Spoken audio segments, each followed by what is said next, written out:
തീർച്ചയായും അതാണ് പ്രധാനപ്പെട്ട കാലാവസ്ഥാ മുന്നറിയിപ്പുകൾ. നമുക്ക് തിരുവനന്തപുരത്തേക്ക് പോകാം. വി അരുണുണ്ട്. Arun, good morning. തലസ്ഥാനത്ത് ഇന്നലത്തെ ഒരു സാഹചര്യം നോക്കിയാൽ കനത്ത മഴയേക്കാൾ കൂടുതൽ നാശം വിതച്ചത് കനത്ത കാറ്റായിരിക്കും എന്ന് പറയാം അല്ലെ? ഇന്നലെ വൈകുന്നേരം മുതൽ അത്രത്തോളം ശക്തമായ കാറ്റായിരുന്നു നിരന്തരം ഇങ്ങനെ വീശിയടിച്ചുകൊണ്ടേയിരുന്നത്. മരങ്ങൾ എല്ലാ മേഖലകളിലും കടപുഴകി വീണു എന്നുള്ള വാർത്ത ഓരോ നിമിഷവും വന്നുകൊണ്ടിരുന്നു. വലിയ വലിയ അപകടങ്ങളൊക്കെ തലനാഴിലേക്കാണ് ഒഴിവായി പോയത്. ഇപ്പോൾ അരുണിന്റെ ഫ്രെയിമിൽ തന്നെ കാണാം മറ്റൊരു മരം ഇത്തരത്തിൽ കടപുഴകി വീണത്, മുറിച്ച് മാറ്റുന്ന ദൃശ്യങ്ങളൊക്കെ.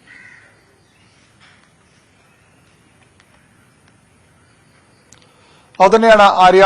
തലസ്ഥാനത്ത് ഇന്നലെ വൈകുന്നേരം തുടങ്ങിയ ശക്തമായ മഴ, അതിലും ശക്തമായ കാറ്റ്, വ്യാപകമായ നാശനഷ്ടമാണ് ഉണ്ടായിട്ടുള്ളത്. ഏറ്റവും പ്രധാനം ഈ മരം കടപുഴകി വീണതും ഒടിഞ്ഞു വീണതും ഒക്കെ തന്നെയാണ്. ഞാനിപ്പോൾ കണ്ണമ്മൂലയാണുള്ളത്. കണ്ണമ്മൂല ഒരു വീട്ടിനുള്ളിൽ നിന്നൊരു പ്ലാവാണ് ഒടിഞ്ഞു വീണത്. അത് മതിലും ഗേറ്റും ഒക്കെ തകർത്ത് ഇപ്പോഴും റോഡിൽ കിടക്കുന്നത്. രാത്രി 10 മണിയോടുകൂടിയാണ് ഈ അപകടം ഉണ്ടായത്. പക്ഷെ ഇപ്പോഴും ഇത് മാറ്റാൻ ഫയർഫോഴ്സ് എത്താനുള്ള സംവിധാനം പോലും ഇതുവരെ ആയിട്ടില്ല. കാരണം ഫയർഫോഴ്സിന് ഇന്നലെ അക്ഷരാർത്ഥത്തിൽ ഉറക്കമില്ലാത്ത മണിക്കൂറുകളായിരുന്നു.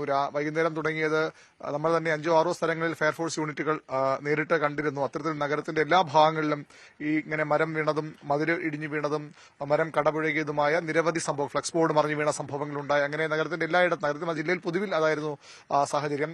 അതിന്റെ ഭാഗമായി ഫയർഫോഴ്സ് ഇപ്പോഴും ഉദ്യോഗസ്ഥർ ഫീൽഡിൽ തന്നെയാണ്. പക്ഷേ ഇതുപോലുള്ള സ്ഥലങ്ങളിൽ എത്താൻ അവർക്ക് ഇനിയും കഴിഞ്ഞിട്ടുമില്ല. ഏതായാലും ഇത്തരത്തിൽ നിരവധി സംഭവങ്ങളുണ്ട്. റെയിൽവേ ട്രാക്കിൽ ഇന്നലെ വൈകുന്നേരമാണ് കഴക്കൂട്ടത്ത് യാർഡിനോട് ചേർന്നും അതുപോലെ കടക്കാവൂരും മരം ട്രാക്കിലേക്ക് വീണത്.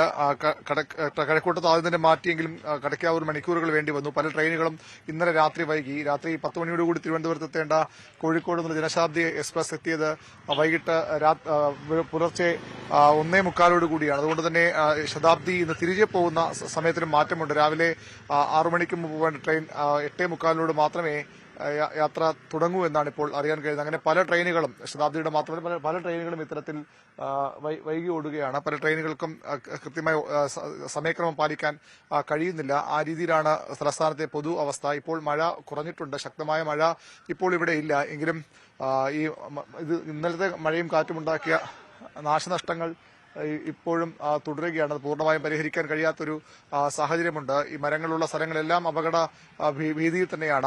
നമുക്കറിയാം തലസ്ഥാനത്തിന്റെ പ്രത്യേകത റോഡുകൾ നിരവധി തണലുള്ള മരങ്ങളുള്ള റോഡുകളാണ്. പക്ഷെ ആ തണൽ വരുമ്പോൾ തന്നെ ആ രീതിയിലുള്ള അപകടം കൂടി ഇവിടെ ഉണ്ട് എന്നുള്ളത് ഏറ്റവും പ്രധാനമാണ്. പലയിടത്തും ഇത്തരത്തിൽ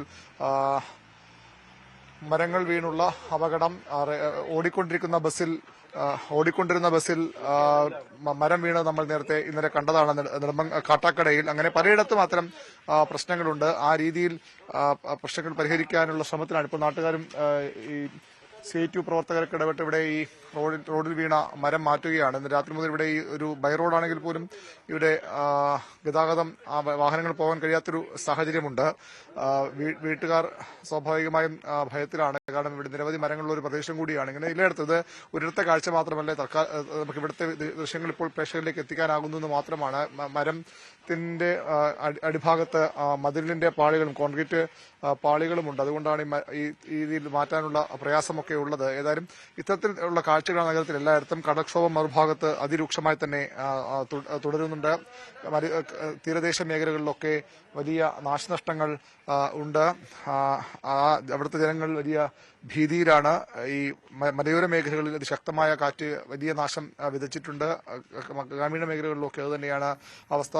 റെയിൽ ഗതാഗതം മുടങ്ങി, ചിലയിടത്തൊക്കെ റോഡ് ഗതാഗതവും ആ രീതിയിൽ മുടങ്ങി. ഇന്നലെ രാത്രി 7 മണിയോടുകൂടി പലയിടത്തും വൈദ്യുതി ബന്ധം നഷ്ടപ്പെട്ടിരുന്നു. അതിനിയും പുനഃസ്ഥാപിക്കാൻ കഴിഞ്ഞിട്ടില്ല. മണിക്കൂറുകളോളം ആയ ആളുകൾ ഇരുട്ടിലാണ്.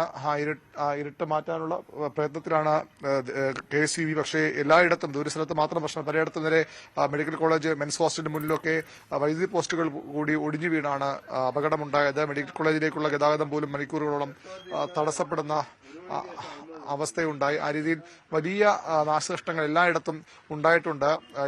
ഇന്നും മഴയും കാറ്റുമൊക്കെ തുടരുമെന്ന മുന്നറിയിപ്പുള്ളത് കൊണ്ട് തന്നെ വലിയ ഭീതിയിലാണ് ജനങ്ങൾ ഉള്ളത്. അതിൻ്റെതായ ജനങ്ങളെ ആശങ്ക വേണ്ട എന്ന് അധികൃതർ പറയുമ്പോഴും ഇത്തരം അപകടകരമായ സാഹചര്യങ്ങൾ പലയിടത്തും ഉണ്ട് എന്നുള്ളത് വസ്തുതയാണ്. തീർച്ചയായും അതാണ് തലസ്ഥാന ജില്ലയിലെ ഒരു സാഹചര്യം. വി അരുണാണ് വിവരങ്ങൾ നമ്മളുമായി പങ്കുവെച്ചത്. ഇനി നമുക്ക് നേരെ എറണാകുളത്തേക്ക് പോകാം. നവമി ദിനേശ് നമുക്കൊപ്പം അവിടെ നിന്ന് ചേരുകയാണ്. Navami, good morning. എന്താണ് ജില്ലയിലെ ഒരു സാഹചര്യം? ഇന്ന് ഓറഞ്ച് അലേർട്ടാണ്. അതിശക്തമായ മഴയാണോ ഇന്നലെ രാത്രി മുഴുവൻ അവിടെ പെയ്തത്?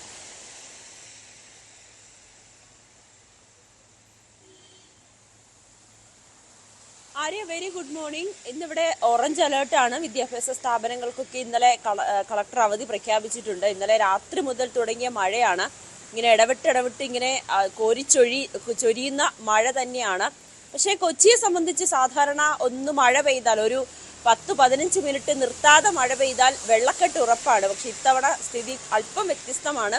കോർപ്പറേഷൻ വേണ്ട രീതിയിലുള്ള ശുചീകരണ പ്രവർത്തനങ്ങളൊക്കെ ചെയ്തിട്ടുണ്ട്. അതിന്റെ ഫലമായി ഒരു പരിധിവരെ വെള്ളക്കെട്ട് ഇത്തവണ കൊച്ചി ഒഴിവാക്കിയിട്ടുണ്ട്. കൊച്ചി വെള്ളക്കെട്ടിൽ നിന്നൊക്കെ രക്ഷപ്പെട്ടു എന്ന് തന്നെ പറയാൻ കഴിയും. എന്നാലും നമുക്കത് ഉറപ്പിച്ച് പറയാൻ കഴിയില്ല.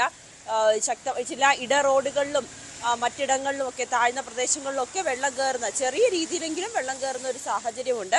ഒപ്പം മത്സ്യത്തൊഴിലാളികൾക്കൊക്കെ വലിയ രീതിയിൽ ജാഗ്രതാ നിർദ്ദേശം നൽകിയിട്ടുണ്ട് കടലിൽ പോകുന്നതിന്. എപ്പോഴും ഈ കഴിഞ്ഞ കുറച്ച് ദിവസങ്ങളിലായി മഴയിൽ ഏറ്റവും കൂടുതൽ ദുരിതം അനുഭവിക്കുന്നത് തീരപ്രദേശത്തുള്ളവരാണ്. അതിൽ ഏറ്റവും പ്രധാനപ്പെട്ടത് കണ്ണമാലി ഭാഗത്തുള്ളവരാണ്. അവിടെ വീടുകളിൽ വെള്ളം കയറുകയും ആളുകൾക്ക് താമസിക്കാൻ പറ്റാത്ത തരത്തിലേക്ക് മാറുന്ന ഒരു സാഹചര്യമാണ്. എന്തായാലും അവരുടെ ഒരു ദുരിതം അത് ഇങ്ങനെ വർഷങ്ങളായി തുടർന്നുകൊണ്ടിരിക്കുന്നത് ഇത്തവണയും ആവർത്തിച്ചിട്ടുണ്ട്. നഗരത്തിലേക്ക് വന്നു കഴിഞ്ഞാൽ മറ്റ് മഴയുമായി ബന്ധപ്പെട്ട മറ്റ് പ്രശ്നങ്ങളൊന്നും തന്നെ ഇതുവരേക്കും റിപ്പോർട്ട് ചെയ്തിട്ടില്ല. എപ്പോഴും ഭീഷണിയായി നിൽക്കുന്നത് ഈ മരങ്ങൾ തന്നെയാണ്. മരങ്ങൾ ഈ വാഹനങ്ങളുടെ മുകളിലും റോഡിലും ഒക്കെ വീഴുന്നത്, ട്രാക്കിലൊക്കെ വീഴുന്നത്. എന്തായാലും ഇന്ന് അത്തരത്തിലുള്ള മഴക്കെടുതികളൊന്നും റിപ്പോർട്ട് ചെയ്തിട്ടില്ല. എങ്കിൽ പോലും വലിയ ജാഗ്രതാ നിർദ്ദേശമാണ് നൽകിയിരിക്കുന്നത്. മലയോര മേഖലയിലുള്ളവരൊക്കെ കടുത്ത രീതിയിൽ ജാഗ്രത പുലർത്തണം. ഒപ്പം ഈ ടൂറിസം മേഖലയിലേക്ക്, പ്രത്യേകിച്ച് ഈ വെള്ളക്കെട്ടുകളിലേക്കോ ഈ തീരപ്രദേശങ്ങളിലേക്ക്, കടൽ തീരത്തേക്കൊന്നും പോകരുതെന്ന് കർശന നിർദ്ദേശവും നൽകിയിട്ടുണ്ട്. വലിയ ജാഗ്രതയാണ് ഇന്ന് എറണാകുളം ജില്ലയിൽ നൽകിയിരിക്കുന്നത്. എങ്കിലും ഇപ്പോൾ മഴയ്ക്ക് ചെറിയൊരു ശമനമുണ്ട്. നമ്മൾ നേരത്തെ ദൃശ്യങ്ങൾ കണ്ട് ചെറിയൊരു ശമനമുണ്ട്. പക്ഷേ ഇത് മിനിറ്റുകൾക്കുള്ളിൽ തന്നെ വലിയ മഴയായിട്ട് തന്നെ പെയ്യുകയും ചെയ്യും. വെള്ളക്കെട്ട് എങ്ങും തന്നെ രൂപപ്പെട്ടിട്ടില്ല. മറ്റ് ദുരിത വാർത്തകളൊന്നും തന്നെ റിപ്പോർട്ട് ചെയ്തിട്ടില്ല എന്നുള്ളതും വലിയ ആശ്വാസകരമായി കാര്യമായി തുടരുന്നുണ്ട്. ആര്യ, തീർച്ചയായും നവമിയാണ് എറണാകുളം ജില്ലയിലെ സ്ഥിതിഗതികൾ പങ്കുവെച്ചത്. എന്തായാലും നവമി സൂചിപ്പിച്ചതുപോലെ തന്നെ നഗരവാസികളെ സംബന്ധിച്ച് ഓപ്പറേഷൻ ബ്രേക്ക് ത്രൂ ഒക്കെ ഒരു പരിധിവരെ വിജയം കണ്ടിട്ടുണ്ട് ഇത്തവണ എന്നുള്ളതാണ്. എന്തായാലും ഇതുവരെ മഴ പെയ്തിട്ട് താഴ്ന്ന പ്രദേശങ്ങളൊക്കെ വെള്ളം കയറി ഗതാഗതമൊക്കെ പൂർണ്ണമായും തടസ്സമാകുന്ന മുൻകാലങ്ങളിലെ അവസ്ഥ ഇപ്പോൾ നിലവിൽ അവിടെ ഇല്ല എന്നുള്ളത് ആശ്വാസകരമാണ്. പക്ഷേ കടലാക്രമണമൊക്കെ രൂക്ഷമാണ്. കണ്ണമാലി മേഖലയിലൊക്കെ വീടുകളിലേക്കൊക്കെ വെള്ളം ഇരച്ചെത്തുന്നതും അവിടെ താമസിക്കാൻ കഴിയാതെ അവിടുത്തെ ജനങ്ങളൊക്കെ വലിയ പ്രതിഷേധത്തിലേക്കൊക്കെ പോകുന്നതൊക്കെ നമ്മൾ ഇന്നലെ ഉൾപ്പെടെ കണ്ടതാണ്. കാസർഗോഡേക്ക് പോകാം. KV ബൈജു ഉണ്ട് അവിടെ നിന്ന്. Baiju, very good morning. ഇന്നും റെഡ് അലേർട്ടാണ് അവിടെ. എങ്ങനെയാണ് നിലവിലത്തെ ഒരു സാഹചര്യം? അതിശക്തമായ മഴയാണോ? ഇടതടവില്ലാതെ മഴ പെയ്യുന്ന ഒരു സാഹചര്യമാണോ?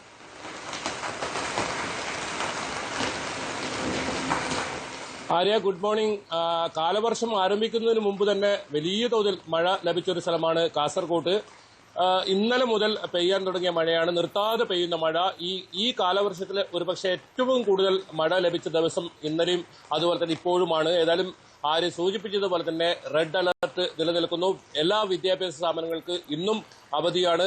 ഈ താഴ്ന്ന പ്രദേശങ്ങളിലെല്ലാം വെള്ളം കയറുന്ന ഒരു സാഹചര്യമുണ്ട്. പുഴയോരങ്ങളിലും എല്ലാ പുഴകളിലും, കാസർഗോഡ് ജില്ലയിലെ എല്ലാ പുഴകളിലും ജലനിരപ്പ് ക്രമാതീതമായി ഉയർന്നിട്ടുണ്ട്. അതുകൊണ്ട് തന്നെ ഈ പുഴയോരങ്ങളിൽ താമസിക്കുന്നവർ അതീവ ജാഗ്രത പുലർത്തണമെന്ന നിർദ്ദേശം നേരത്തെയൊക്കെ നൽകിയിട്ടുണ്ട്. അതിപ്പോഴും തുടരുന്നുണ്ട്. തീരപ്രദേശങ്ങളിലും സ്ഥിതി വ്യത്യസ്തമല്ല. വലിയ തോതിൽ കടലാക്രമണ ഭീഷണി നിലനിൽക്കുന്നു. നമുക്കറിയാം 75 മീറ്റർ നീണ്ടുകിടക്കുന്നതാണ് കാസർഗോഡ് ജില്ലയിലെ തീരപ്രദേശം. ഇതിൽ 45 മീറ്ററിലധികം കടൽ ഭിത്തി ഇല്ല എന്നത് തന്നെയാണ് ഈ പ്രദേശത്ത് ആശങ്കയുണ്ടാക്കുന്നത്. ഏതായാലും ഈ ദുരിതാശ്വാസ ക്യാമ്പുകളൊക്കെ ഒരുക്കിയിട്ടുണ്ടെങ്കിലും ആരും തന്നെ ദുരിതാശ്വാസ ക്യാമ്പുകളിലേക്ക് നിലവിൽ മാറിയിട്ടില്ല. എന്തായാലും മഴ ഇനി വരുന്ന മണിക്കൂറുകളിലും അതിശക്തമായി തന്നെ തുടരും. അങ്ങനെയാണെങ്കിൽ വലിയ തോതിൽ അത് വെള്ളം കയറുന്ന ഒരു സാഹചര്യം ഉണ്ടാകും എന്ന് തന്നെയാണ് കാലാവസ്ഥാ പ്രവചനവും. എന്തായാലും മറ്റൊരു ആശങ്കയുള്ളത് ദേശീയപാതയിലാണ്. ഇന്നലെയും ദേശീയപാതയിൽ ഈ റോഡ് ഇടിഞ്ഞ് താഴ്ന്ന സംഭവമുണ്ടായി. പ്രത്യേകിച്ച് മാവുങ്കാലിലാണ് ദേശീയപാതയിൽ ഇത്തരത്തിൽ മേൽപ്പാലത്തിൽ വലിയ തോതിലുള്ള വിള്ളൽ കണ്ടെത്തിയത്. ഈ സിമെന്റ് ഒക്കെ അടന്ന് കമ്പിയൊക്കെ കാണുന്ന ഒരു സാഹചര്യമായിരുന്നു അവിടെ ഉണ്ടായിരുന്നത്.